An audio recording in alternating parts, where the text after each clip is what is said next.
School سے.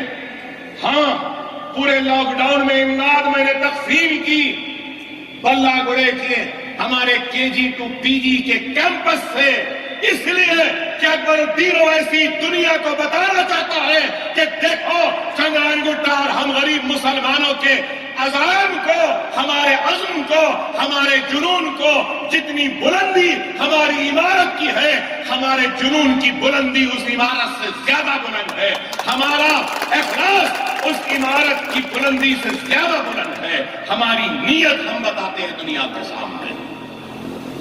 یہ کام ہے، میں زندہ رہوں یا نہ رہوں. یہ نیک شخص عالم دین، میں نے ان سے ایک مرتبہ کہا کہ انوار صاحب میری زندگی کی خواہش ہے، میرے بچوں کے ساتھ جو ہوا میں اپنے اسکول میں پڑھنے والے بچوں کے ساتھ وہ چیز نہیں ہونے دینا چاہتا. تو انہوں نے مجھ سے پوچھا کہ اکبر صاحب کیا ہے؟ میں نے کہا میں دنیاوی تعلیم کے لیے میرے بچوں کو اچھی تعلیم دے رہا ہوں، لیکن گھر پر مولوی صاحب آتے ہیں، قرآن پڑھاتے ہیں، مذہبی معلومات دیتے ہیں، لیکن میرے بچے جب امتحان رہتا ہے بولتے ہیں کہ امتحانات ہیں، 10 دن کے بعد مولوی صاحب آئیے.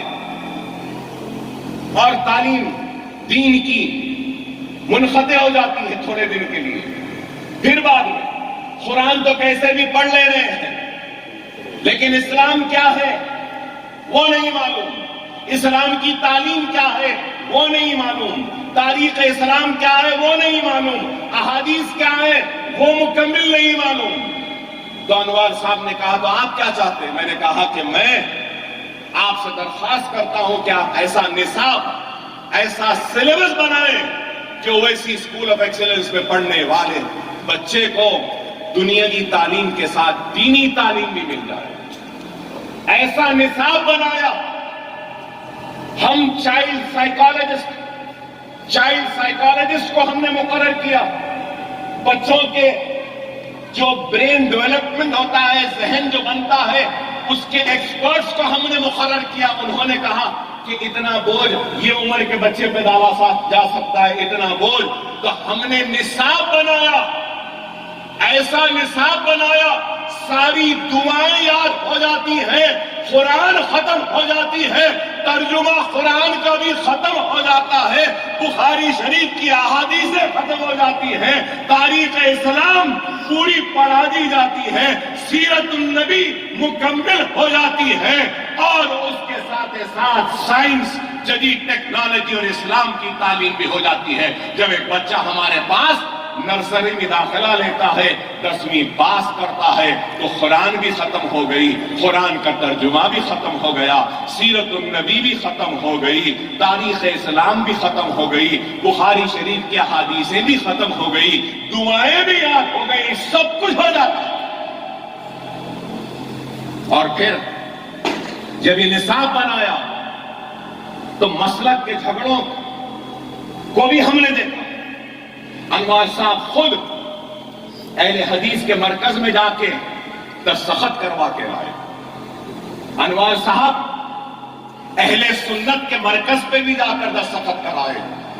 تبلیغیوں کے پاس بھی، بریلوی بھی گئے، دیوبند بھی گئے، وہاں سے بھی دستخط کروا کے لائے کہ اس میں عقائد کا کوئی جھگڑا نہیں ہے، صرف کلمہ، نماز، روزہ، زکات، حج، اسی پر زیادہ توجہ. ایسی کتاب کے دیکھنے والوں نے کہا ارے یہ کام تو 100 برس پہلے ہونا تھا، ایسا کام نہیں ہوا.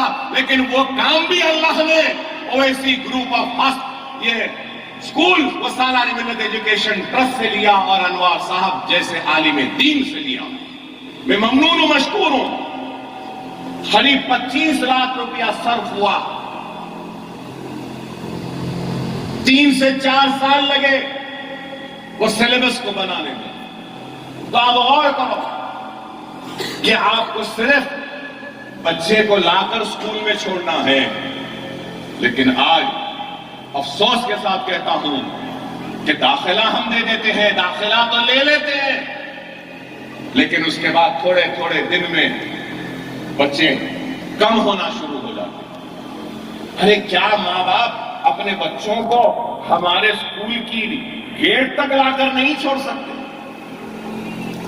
ارے ہم قرآن پڑھا رہے ہیں، ہم احادیث پڑھا رہے ہیں، دعائیں پڑھا رہے ہیں، دنیاوی تعلیم دے رہے ہیں، حامل بنا رہے ہیں دنیاوی دوڑ میں سب۔ میرے لیے میری زندگی کا سب سے بڑا کام اگر کچھ ہوتا ہے نا تو وہ یہ اسکولز ہوتے ہیں۔ لوگ بولتے ہیں مجھے اکبر صاحب آپ اسکولوں میں پھرتے ہیں۔ ہاں میں پھرتا ہوں، آج تک نہیں بولا، آج کہتا ہوں۔